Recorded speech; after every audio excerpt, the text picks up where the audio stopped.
The USDT market cap instantly dropped $800 million for the 5th time, and it's no coincidence. What's happening and where is that $800 million going? Check out the USDT market cap chart below.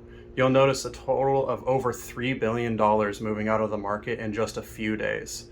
You'll see a stair-step pattern with each step taking about 5 minutes and averaging about $800 million per transaction. Somebody's moving a lot of money out of the market. Now, if you take a look at the Ethereum and Bitcoin charts, you'll notice that there is no correlation in timing or the amount of money moving, which means this money is not moving into the crypto market. However, if you take a look at the USDC market cap, there does seem to be a little bit of correlation with the timing, although the prices don't really match up. This shows that a whale capable of moving $800 million multiple times could be not trusting Tether anymore and moving their funds into USDC.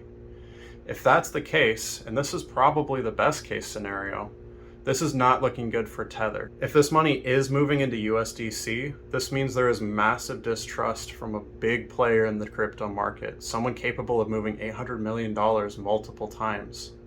And if they're not trusting a major stablecoin, that's not a good plan. But this is still the best case scenario because it means the money is still somewhat staying in the crypto market, moving into another stablecoin.